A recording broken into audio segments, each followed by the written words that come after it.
Dulu dunia ini dikuasai oleh dua blok yang besar. Yang pertama Roma. Makanya dalam Al-Quran ada satu surah Rom. Yang kedua Ghulibatur Rom. Bangsa Roma pernah dikalahkan. Siapa yang mengalahkan Roma? Itulah dia Faris, Persia. Blok barat Roma, blok timur Persia. Raja-raja Persia terkenal dengan ganas, kejam, dan ketika itu terjadilah sebuah eksiden. Seorang tukang masak menjatuhkan setetes makanan di atas meja tuan raja dengan istana kemegahan dan kemewahan.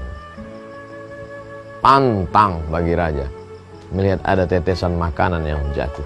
Pengawal, ini ada yang tidak benar dengan pekerjaannya. Tangkap ini tukang masak. Tangkap koki ini. Apa hukumannya tuan raja? Pancung kepalanya. Karena dia sudah membuat kekeliruan, kesalahan besar. Walaupun setetes makanan, tapi karena ditumpahkan di depan raja yang agung, yang besar, yang hebat, yang kuasa, raja di raja, Syahin Syah, maka pancung kepalanya. Apa yang terjadi pada pelayan tukang masak ini? Sebelum dia mati, maka dia ambil bejana, mangkok tempat makanan, dia isi makanan penuh, lalu dia tumpahkan dia atas meja di depan tuan raja. Raja heran, semakin bangkit emosi kemarahannya. Kenapa kamu tumpahkan makanan di dalam bejana mangkok itu ke atas meja ini? Wahai orang yang akan dipancung hukuman mati. Tuan raja, aku tidak ingin nanti tersebar berita bahwa aku mati dipancung hanya karena setetes makanan yang tumpah di atas meja tuan raja. Lalu, aku ingin agar orang tahu aku dipancung karena menumpahkan makanan satu bejana, satu baskom besar. Lama tuan raja Persia berpikir, oh begitu mulia akhlak budi pekertimu, kau selamatkan nama baikku, sehingga aku tidak tertulis dalam sejarah sebagai orang yang amat sangat beringas, brutal dan kejam, membunuh tukang masak koki hanya setetes makanan. Oleh sebab itu aku berikan engkau ampunan, dan wahai pengawal, lepaskan dia, berikan dia segala hadiah-hadiah, karena dia sudah menjaga nama baik tuan raja.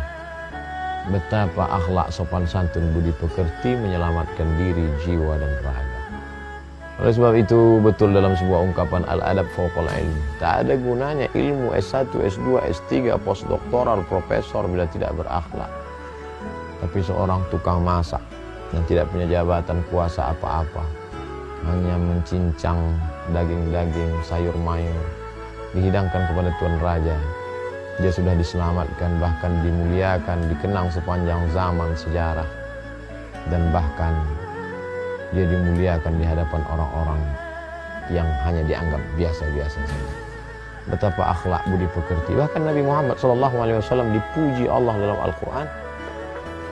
Apa pujian Allah? A'udzubillahi minasyaitonirrajim. Wa innaka la'ala khuluqin 'azim. Engkau berada dalam akhlak budi pekerti yang agung dan mulia. Itu pula jawaban Sayyidatuna Aisyah radhiyallahu anha ketika ditanya, bagaimana akhlak budi pekerti Nabi Muhammad SAW? Kana khuluquhul Quran. Akhlaknya adalah Al-Quran. Oleh sebab itu, puncak daripada iman adalah akhlak. Puncak dari salat adalah akhlak.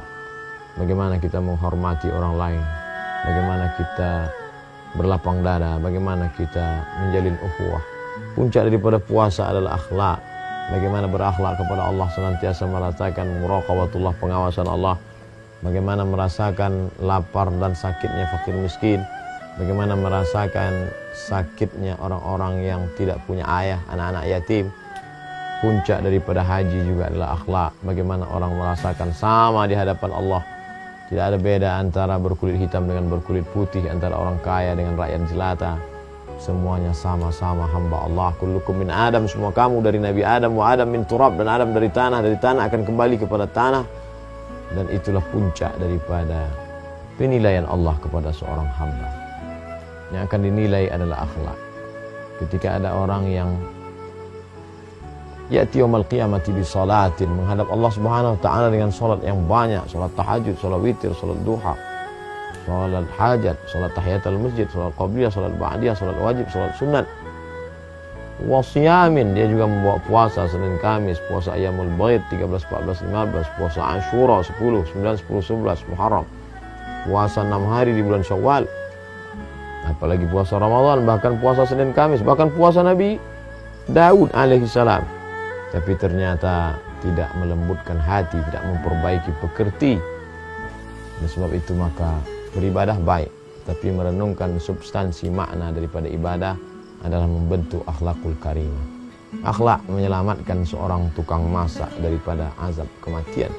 Akhlak menyelamatkan seorang pendosa daripada azab Allah. Akhlak menyelamatkan seorang calon penghuni neraka sehingga terselamatkan bahkan masuk dalam surga Allah karena akhlak yang baik dan turun rahmat Allah.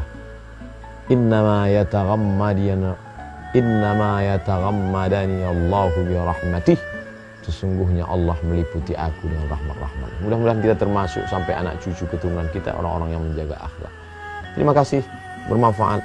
Wassalamualaikum warahmatullahi wabarakatuh. Assalamualaikum warahmatullahi wabarakatuh. Hai sahabat religiwan semuanya, semoga usia bertambah, istiqomah juga semakin bertambah, amal bertambah, maka bertambah pula persiapan kita untuk tetap menebar kebaikan. Assalamualaikum warahmatullahi wabarakatuh.